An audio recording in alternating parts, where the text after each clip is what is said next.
ఓం నమః శివాయ. ఓం నమో నారాయణాయ. ఓం శ్రీ స్వర్ణాకర్షణ కాల భైరవాయ నమో నమః. ఓం శ్రీ నరదృష్టి నివారణ కాల భైరవాయ నమో నమః. ఓం కాళకాలాయ విద్మహే కాళాతీతాయ ధీమహి తన్నో శ్రీ స్వర్ణాకర్షణ కాళ భైరవ ప్రచోదయాతు. హరి ఓం. మా ఛానల్కి స్వాగతం.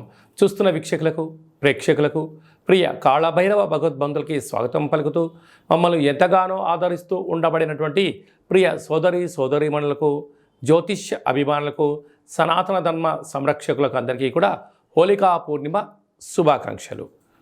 అలాగనే మార్చి నెల 16వ తారీఖు నుండి 31వ తారీఖు వరకు పుట్టినటువంటి వారందరిగా ముందస్తుగా జన్మదిన శుభాకాంక్షలు. గతంలో వివాహం చేసుకున్న వారికి వివాహ వార్షికోత్సవ శుభాకాంక్షలు. 16/3/2024 నుండి 31/3/2024 వరకు ద్వాదశ రాశుల్లో గ్రహ గమనాలు ఒకసారి వీక్షింపచేద్దాం. మేషరాశిలో గురు సంచార స్థితి, కన్యరాశిలో కేతు సంచార స్థితి, కుంభరాశిలో కుజుడు శుక్రుడు మరియు శని సంచార స్థితి, మీనరాశిలో రవి బుధ మరియు రాహు సంచార స్థితితో ద్వాదశ రాశుల్లో గ్రహ గమనాలు ఈ విధంగా ఉన్నాయి.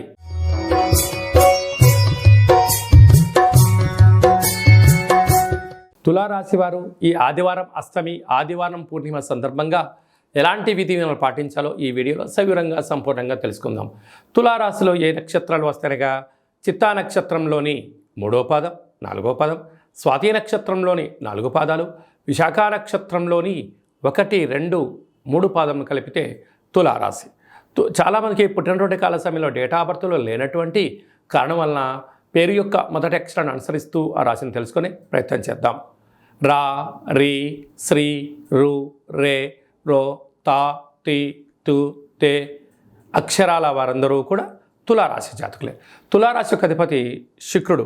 వీరికి పంచమ స్థానంలో కుజుడు, శుక్రుడు, శని సంచార స్థితి, 6వ స్థానంలో బుధ సంచార స్థితి, అలాగనే రవితో కూడుకున్న రాహు సంచార స్థితి, 7వ స్థానంలో గురు సంచార స్థితి, వ్యయంలో కేతు సంచార స్థితి ఉన్నప్పుడు స్వల్పమైనటువంటి ఆస్తి తగాదాలు, తల్లిదండ్రుల నుంచి మీకు రావాల్సినటువంటి పిత్రాజీతాలు కానీ, వంశ పారంపర్యంగా రావాల్సినటువంటి ఆస్తి వ్యవహారాలు, ప్రభుత్వ ఉద్యోగాలలో తల్లిదండ్రుల నుంచి మీకు రావాల్సినటువంటి ధనపరమైనటువంటి స్వల్పమైన చిక్కులు ఉండే అవకాశాలు ఉన్నాయి.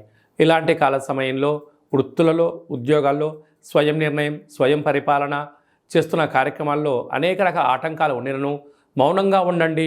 ధ్యానం చేస్తూ దాన్ని అర్థం చేసుకొని మీరు మాట్లాడగలిగితే తరతరాలు కూర్చొని తిన్న ఆస్తిని మీరు సంపాదించడానికి అవకాశం ఉంటుంది.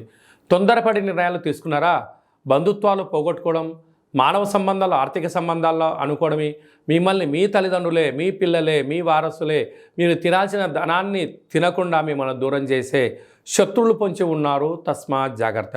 కనుక సాఫ్ట్వేర్ ఉద్యోగస్తులు, హార్డ్వేర్ వాళ్ళు, స్వయం వృత్తులు, సేవా రంగాలు, గృహ భవన నిర్మాణ కార్యక్రమాలు ఆచరింపజేసేవారు ఎంతో ఓపిక, పట్టుదల అవసరం.